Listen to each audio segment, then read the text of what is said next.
Shalom. Gitu ya. Saya tahu bahwa saat ini kita sedang merindukan akan kebenaran firman Tuhan. Ya, saya tahu kehadiran kita pada pagi hari ini adalah ingin menyenangkan Tuhan. Amin. Ya, puji Tuhan. Itu yang Tuhan inginkan, sehingga Tuhan boleh menyampaikan apa yang ada dalam hatinya ya untuk kita semua. Hari ini saya ingin mengajak kita mengintip surga. Boys, tadi ditanya Pak Gembala, ngapain mau ngintip surga? Ya iyalah, tujuan akhir kita kan ke sana. Jadi kita mau belajar dari kebenaran firman Tuhan. Kita mengintip di surga itu ada apa? Di surga itu seperti apa?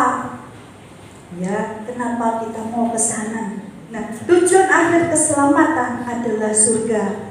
Mari kita akan belajar bersama-sama tentang surga. Oh ya, sebelumnya saya ingatkan dulu, saya pernah menyampaikan tentang mengapa kita hidup di dunia ini nggak enak, gitu ya. Banyak penderitaan, bisa sakit, dan sudah mengikut Tuhan itu kok masih aja banyak hal-hal yang membuat kita tuh nggak nyaman di bumi ini ya. Saya ingatkan bahwa kita ini adalah warga kerajaan surga. Kata Tuhan Yesus, kita bukan berasal dari dunia ini, makanya dunia ini tidak nyaman bagi kita. Itu bahwa juga dikatakan bahwa tanah yang kita injak ini adalah sudah dikutuk karena dosa awal itu, sehingga kalau kita bekerja cari makan, itu yang dihasilkan apa? Masih ingat yang dihasilkan apa? Pekerjaan semak duri dan rumput duri. Gak ada yang baik di dunia ini. Dunia ini membenci kita. Ingat ya, kita ini juga diperebutkan oleh Tuhan, juga diperebutkan oleh iblis. Tuhan ingin membawa kita ke surganya yang mulia, tetapi iblis ingin menarik kita ke neraka, tempatnya dia. Tuhan tidak pernah menciptakan neraka untuk anak-anaknya, gak pernah. Manusia tidak diciptakan untuk masuk neraka, tetapi untuk masuk surga bersama-sama dengan Tuhan. Apalagi umat yang dipilih ini, kita akan menjadi warga kerajaan surga yang ikut memerintah bersama-sama dengan Tuhan Yesus di surga ya. Neraka buat apa? Buat iblis dan para pengikutnya, bukan buat kita. Jadi jangan mau ditarik-tarik sama iblis, jangan beri kesempatan pada iblis. Ingatlah, iblis itu berjalan seperti singa yang mengaum-ngaum hendak mencari orang yang ditelannya. Kita jangan mau ditelan sama iblis. Ya, itu. Jadi memang di dunia ini kita tidak nyaman, tapi kita punya Tuhan. Kita punya Tuhan yang selalu siap untuk menolong kita. Kemarin di kaum wanita juga saya ingatkan, Tuhan Yesus itu sering mengingatkan kita hal kerajaan surga itu seperti apa. Ya, dari kaum wanita kemarin saya ingatkan bahwa kita supaya bisa bersama-sama dengan Tuhan, kita harus mengerjakan keselamatan kita dengan takut dan gentar, dengan mengenakan pakaian kekudusan. Puji Tuhan, sampai saat ini kita semuanya dalam keadaan baik, sehat, itu karena pemeliharaan Tuhan bagi kita semua. Ya, yuk sekarang kita mengintip surga. Ya, surga itu kalau kita ini belajar dari firman Tuhan ya. Yang ada dalam firman Tuhan kita pelajari, tapi yang nggak ada dalam firman Tuhan nggak perlu kita tahu. Kadang-kadang kita ini dengar gitu. Oh, kalau dari yang lain itu seperti ini, kalau dari orang ini tuh seperti ini. Nggak perlu. Itu akan menyesatkan kita. Tapi yang ada dalam firman Tuhan kita pegang, ya, kita jadikan pegangan bagi kita, ya. Ya, Tuhan, mari. Surga itu ada tingkatannya. ya, ada tingkatannya. Dan yang saya pelajari bahwa yang langit pertama itu adalah menunjukkan yang di sekitar bumi ini, yang masih juga dalam jangkauan mata kita, seperti burung-burung di udara, hewan-hewan itu bisa kita jangkau dengan mata rohani, mata jasmani kita. Itu langit yang pertama, ya, tingkatan surga, tingkatan yang langit yang pertama, ya. Ada di dalam Kejadian 1 ayat 26, ya, menjadikan manusia menurut manusia supaya mereka berkuasa, dan burung-burung di udara termasuk diantaranya. Gak usah dibaca nanti kelamaan. Matius 6 ayat 26, pandanglah burung-burung di langit. Nah, kayak gitu. Terus ada lagi Kejadian 7 ayat 3, burung-burung di udara, 7 pasang dan sebagainya. Itu dikatakan oleh firman Tuhan. Mazmur 8 ayat 8, burung-burung di udara dan ikan-ikan di laut itu disebutkan. Jadi yang nampak oleh mata kita. Sedangkan langit yang kedua itu ada dua kemungkinan. Langit yang kedua dalam Kejadian 15 ayat 5 dikatakan, lalu Tuhan membawa Abraham keluar serta berfirman, coba lihat ke langit, hitunglah bintang-bintang. Nah, jadi di sana dikatakan bahwa langit yang kedua itu kemungkinan yang kita lihat seperti bintang-bintang, galaksi, gitu ya, matahari. Nah, itu di langit yang kedua. Kemungkinan yang kedua, langit yang kedua itu dihuni oleh kuasa-kuasa kegelapan. Karena Alkitab mencatat ada wilayah di luar atmosfer, dan kemungkinan lapisan langit tempat kuasa-kuasa gelap dalam Efesus 6 ayat 12 dikatakan, karena perjuangan kita bukan melawan darah dan daging, tetapi melawan pemerintah-pemerintah, melawan penguasa-penguasa, melawan penghulu-penghulu dunia yang gelap ini, melawan roh-roh jahat di udara. Itu disebutkan oleh firman Tuhan. Terus Ulangan 17 ayat 3, dan yang pergi beribadah kepada Allah lain dan sujud menyembah kepadanya, atau kepada matahari atau bulan atau sekedar tentara lain langit, hal yang telah kularang itu. Jadi di langit yang kedua itu seperti itu. Terus Matius 24 ayat 29, segera sesudah siksaan pada masa itu, matahari akan menjadi gelap dan bulan tidak bercahaya, dan bintang-bintang akan berjatuhan dari langit, dan kuasa-kuasa langit akan goncang. Nah, itu yang disebutkan dalam firman Tuhan.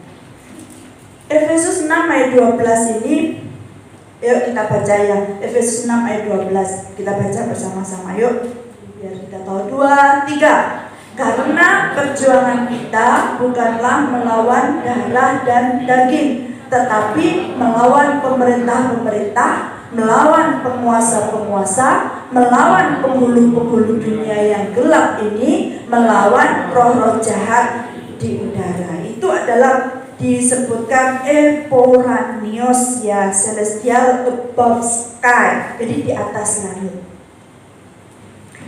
Langit yang kedua, kemudian seperti itu. Nah, yang langit ketiga ini adalah surga kita, tempat yang terbaik, langit yang tertinggi. Itu, ya, tempat Allah bertahta, malaikat-malaikat dan makhluk surga bertahta di langit yang ketiga. Ayo kita baca bersama-sama, ini yang kita senang untuk bahas, yang tadi hanya sekilas saja ya. Mazmur 2 ayat 4, 2, 3. Dia yang bersemayam di surga tertawa, Tuhan mengolok-olok mereka. Jadi nanti di sana tuh ada tempatnya yang bersemayam di surga itu bisa tertawa, bisa berolok-olok. Nah ini kita mulai senang ya melihat kayak gini. Lucu, Tuhan bisa tertawa, mengajak kita bersama-sama. Terus Matius 23 ayat 22. Matius 23 ayat 22. Dan barang siapa bersumpah demi surga, ia bersumpah demi tahta Allah dan juga demi Dia yang bersemayam di atasnya. Nah, ini di langit yang ketiga. Wahyu 4 ayat 2. Wahyu 4 ayat 2. Ayat 2, segera aku dikuasai oleh roh, dan lihatlah sebuah tahta berdiri di surga, dan di atas di tahta itu duduk seorang, dan seterusnya. Jadi ada tahta di surga itu di sana nanti. Langit di atas segala langit. Ulangan 10 ayat 14.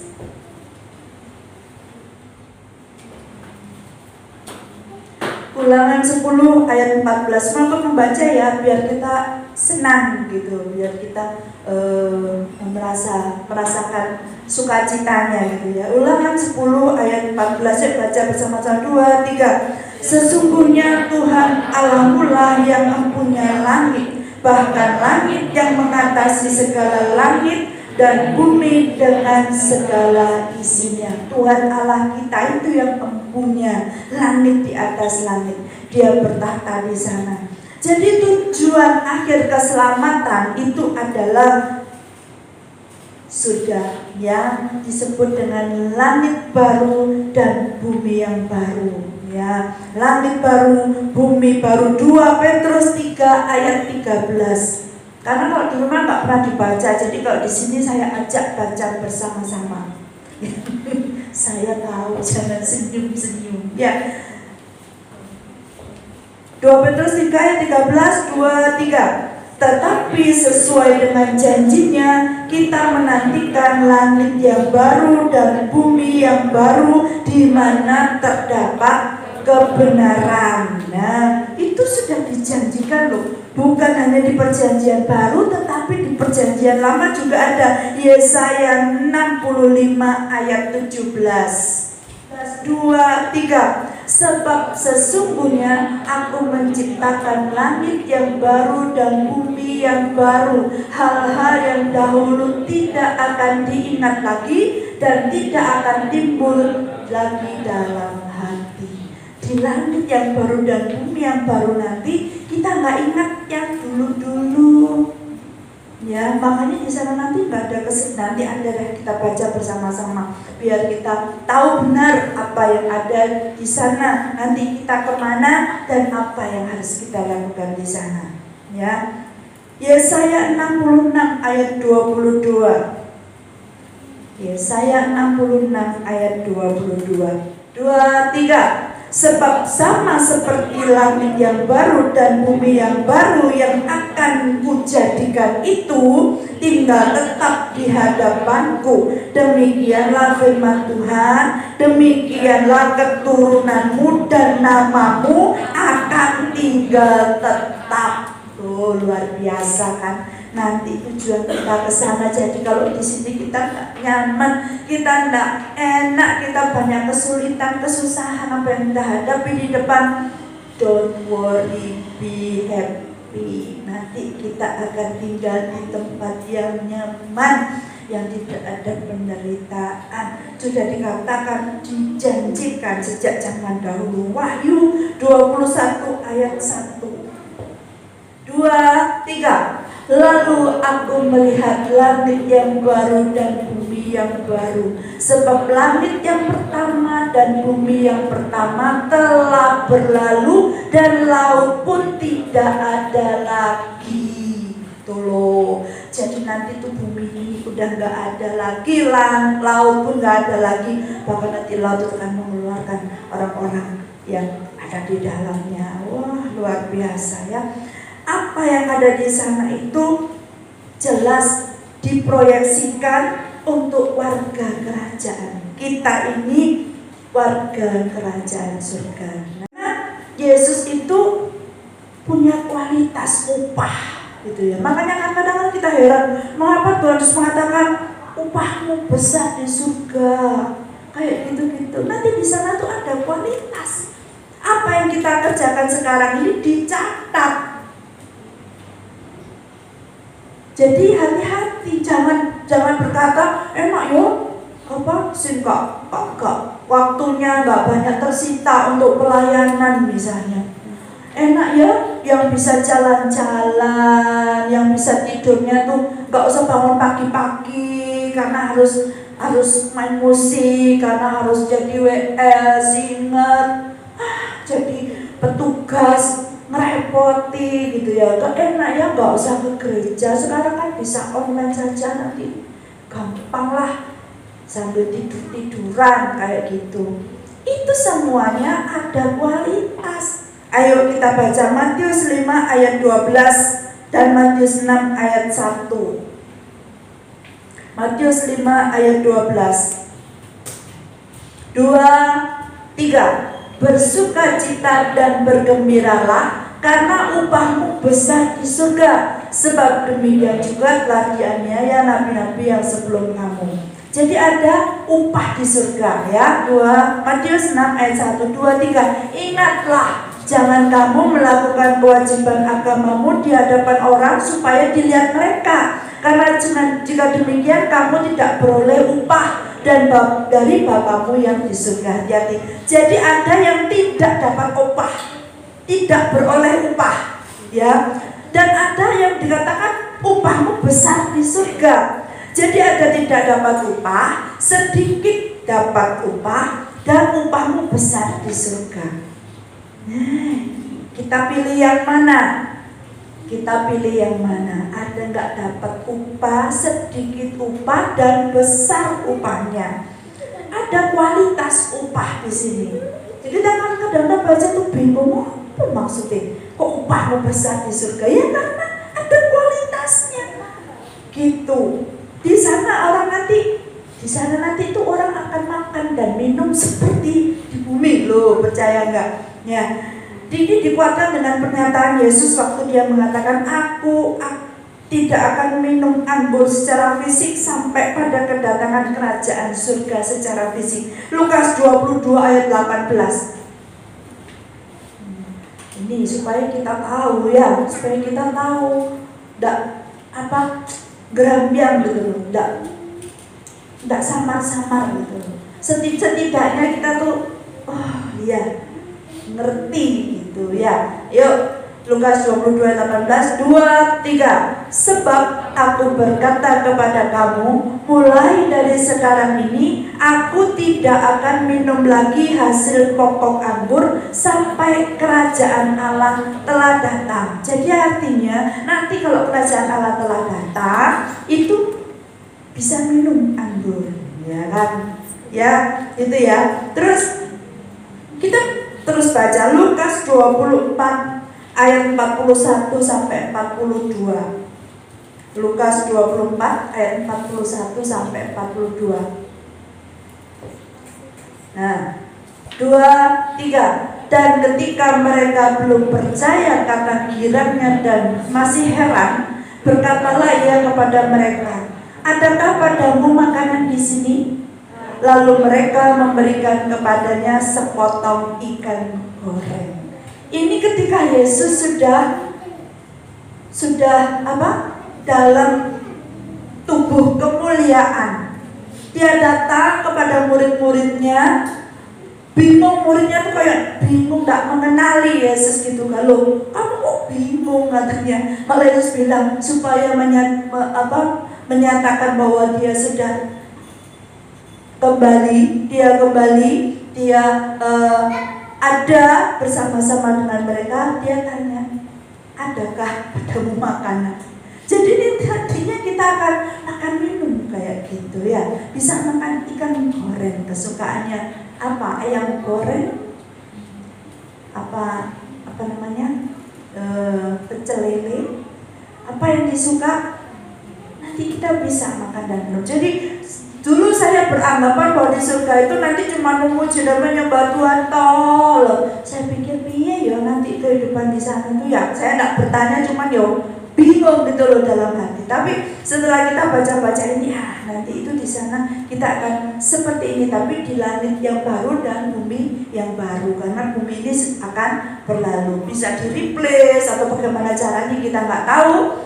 Yang pasti kita akan menikmati tempat yang indah itu, dimana kita bisa menikmati apa yang enak-enak, tetapi tanpa penderitaan. Ya, asik kan ya? Itu. Nah, makan ikan goreng masih bisa. Ya. Yohanes 21 ayat 5. Yohanes 21 ayat 5. 2, 3. Kata Yesus kepada mereka, "Hai anak-anak, adakah kamu mempunyai lauk pauk?" Jawab mereka, "Tidak ada." Ini Yesus juga sudah dalam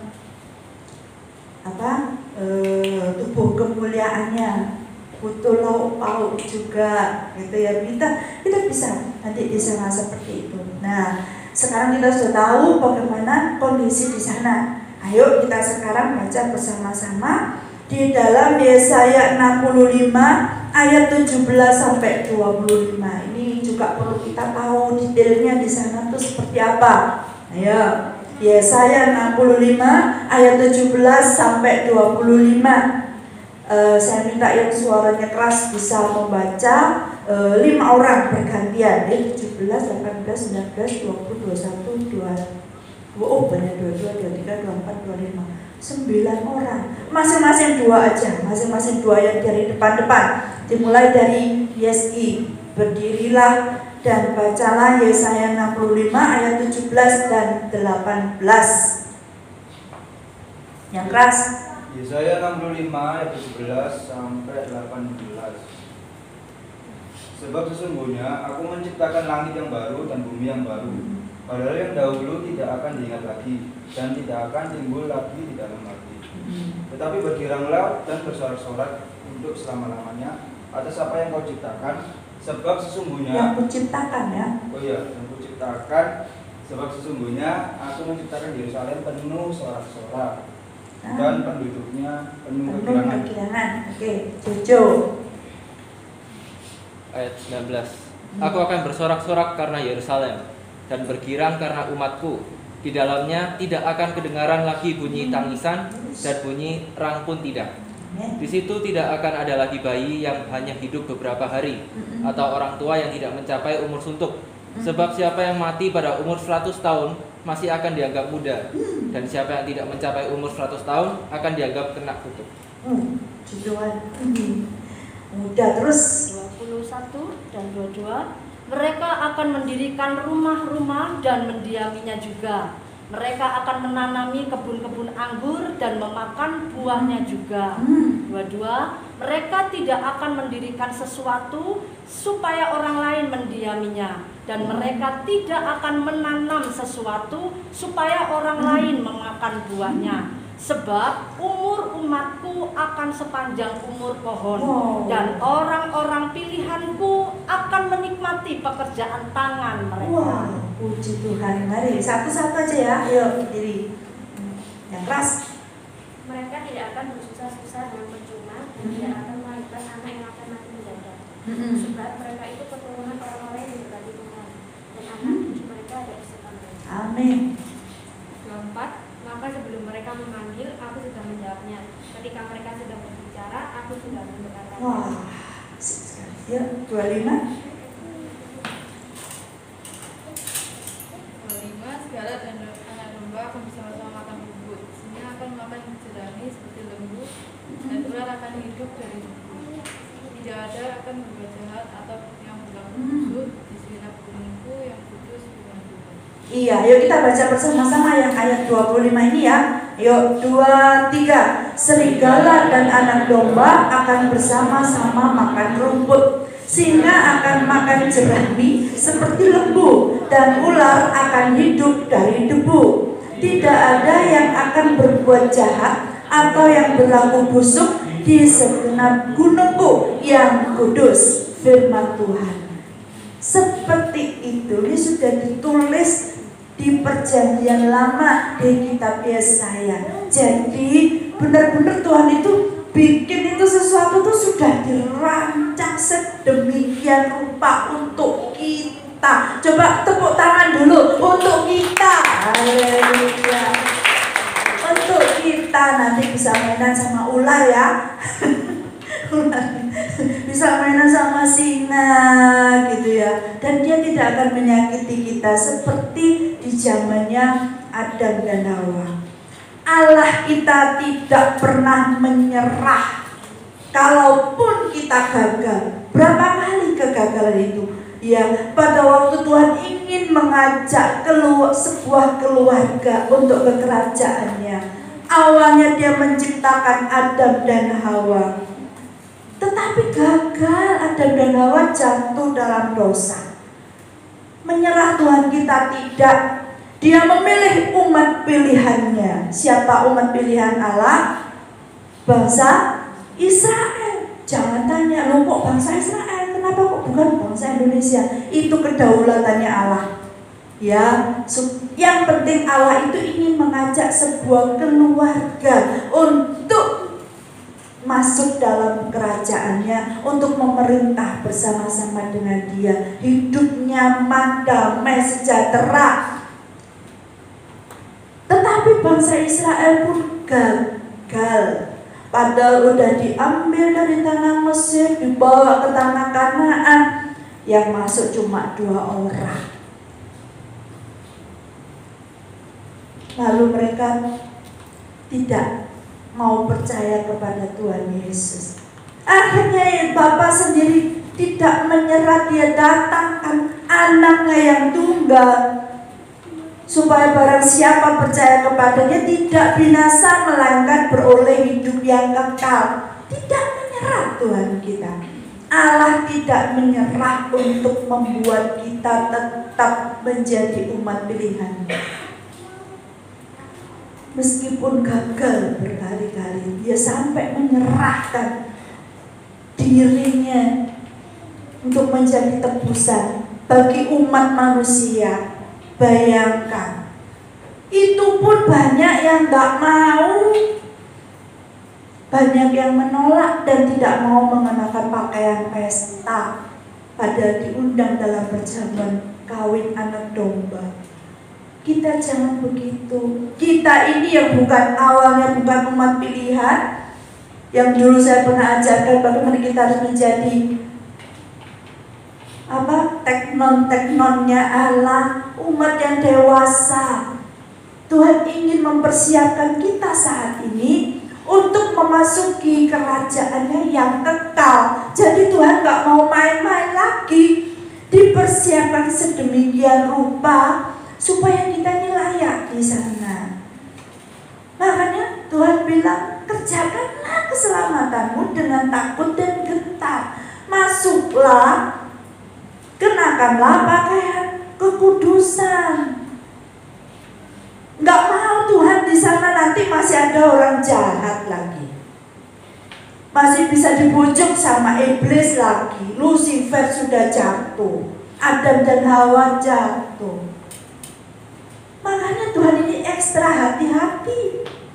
Kita diberi kesempatan saat ini untuk kita bisa mendapat tempat yang sesungguhnya, tempat yang indah, damai, sejahtera, selama-lamanya.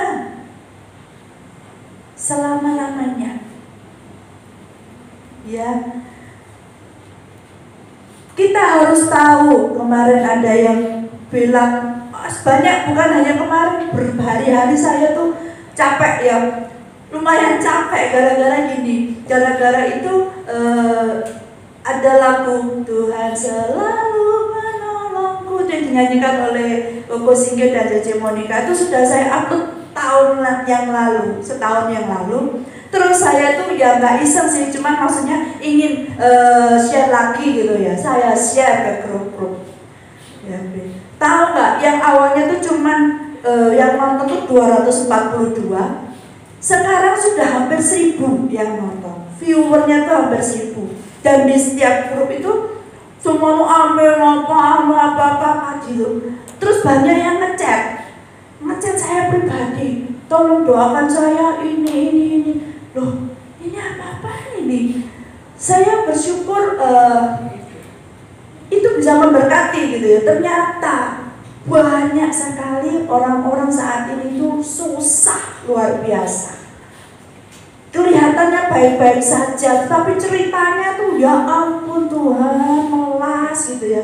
Kasihan sekali. Banyak yang ngomong tuh saya itu dikucilkan lah, padahal saya sudah pelayanan katanya. Tuhan kok gak tolong saya. Ada lagi yang bilang, tolong doakan saya gak tahu kedepannya seperti apa. Apakah benar Tuhan itu menolong saya? Loh, ya Tuhan, gitu ya, banyak sekali kondisi saat ini termasuk kita. Mungkin kita masing-masing juga punya keadaan seperti itu. Terus ada yang bilang saya pengen mati, saya udah gak tahan hidup di dunia ini. Terus ada yang bilang sama orang tuanya dibuang, sama teman-temannya nggak dianggap. Kalau anak muda mungkin kalau nggak dianggap teman itu sesuatu gitu ya, rasanya nggak tahu mungkin gimana kalau nggak dianggap sama teman itu mungkin sakit gitu ya, sakitnya tuh di sini gitu mungkin. Banyak sekali. Saya bilang ya Allah Tuhan, dengan satu pujian itu bisa membuat mereka bisa curhat gitu ya. Itu sungguh luar biasa bagi saya. Terima kasih Tuhan. Ya, ini mati ya ampun. Ada yang bilang katanya saya pernah bunuh diri saya pernah bunuh diri nggak berhasil. Saya kadang nggak saya tanggapi ya. Ada lagi yang minta uang lah, minta pulsa loh ya, lucu-lucu orang-orang itu ya, puji Tuhan. Jadi jangan seperti itu. Kita harus tahu. Saya sampaikan minggu lalu di rumah Koko Doni, ya, jangan ingin mati kalau kondisi kita tidak baik. Karena ingat ya, kalau mati selama kita menunggu Bapak datang menjemput kita, Tuhan Yesus datang, itu ada 2 tempat kalau kita mati. Jika enak lebih pintar dari saya. Yang satunya namanya Firdaus, ya. Yang satunya namanya Hades. Saya bacakan ya. Jadi Perjanjian Baru mengindikasikan kalau Hades itu, Seol itu adalah tempat sementara di mana semua jiwa orang yang tidak percaya dikurung untuk kelak dibangkitkan dan diadili di pengadilan tahta putih. Kalau orang percaya yang meninggal itu jiwanya akan berdiam di hadirat Allah, yaitu di Firdaus, seperti cerita orang kaya dan Lazarus. Ayo kita baca itu penting sekali supaya kita tahu. Yuk kita baca Lukas 16 ayat 23 sampai 24. Yang sudah tahu ya puji Tuhan, yang belum tahu ya tahulah gitu ya, supaya kita tidak ingin mati dalam kondisi kita lagi tidak siap untuk menghadap Kristus. Lukas 16 ayat 23 24 kita baca bersama-sama. 2, 3.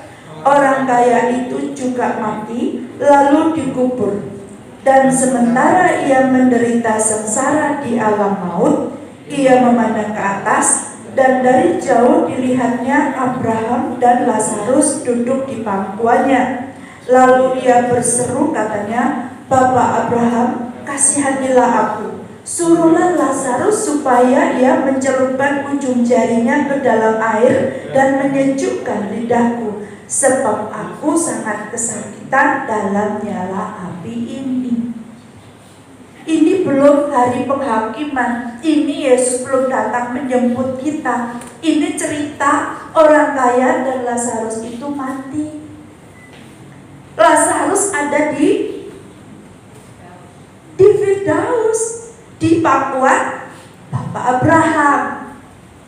Nah, tempat orang-orang yang saleh nanti di sana. Yang kedua, orang kaya itu di mana? Hades. Dia ada di Hades. Buktinya apa? Gak enak nggak di sana? Enak nggak di Hades? Jadi orang mati yang tidak dalam Tuhan itu tinggalnya di sini. Ketahuan nggak enaknya apa? Suruhlah Lazarus supaya mencelupkan ujung jarinya ke dalam air dan menyejukkan lidahku, sebab aku sangat kesakitan dalam nyala api ini. Gak enak, lebih tidak enak dibandingkan kita di dunia ini. Jadi hati-hati, mendingan mana? Mendingan kita mengerjakan keselamatan kita dengan takut dan gentar. Jadi meskipun di sini tidak enak, tidak nyaman, kita merasa tertekan, kita capek, kita sakit, kita susah, kita sedih, kita kecewa. Apapun yang terjadi saat ini masih lebih baik daripada kita tinggal di Hades. Apalagi nanti kalau sudah masanya Tuhan Yesus datang menjemput, malah menjadi, apalagi kalau jadi pengikutnya iblis dan antek-anteknya, waduh, yang seharusnya kita ini tidak diciptakan untuk di sana, jadi ikut deh sama iblis itu, ya. Jadi jangan mau. Ini yang bisa saya bagikan pagi hari ini supaya kita ekstra hati-hati, ya, hati-hati dengan hidup kita. Jangan sembarangan, jangan hidup asal-asalan. Jangan merugikan diri kita sendiri. Mari kita hidup dengan baik, sungguh-sungguh di hadapan Tuhan. Apapun yang terjadi, maju terus, pantang mundur. Jangan maju terus, pantang mundur. Maju terus, pantang mundur. Ikut Tuhan Yesus, itu paling baik. Sudah, kalau tidak ada pengorbanan Yesus, tidak ada yang namanya keselamatan. Dan di surga nanti ada dua kriteria orang yang warga biasa yang diperintah, dan ada warga kerajaan, dan kita diproyeksikan untuk menjadi warga kerajaan. Nah ya, luar biasa ya, puji Tuhan, Tuhan Yesus luar biasa. Saya serahkan kembali kepada Bapak Gembala, dan nanti kita nyanyi ya, Tuhan selalu menolongku, biar memberkati kita semuanya. Mari Pak Gembala, saya serahkan.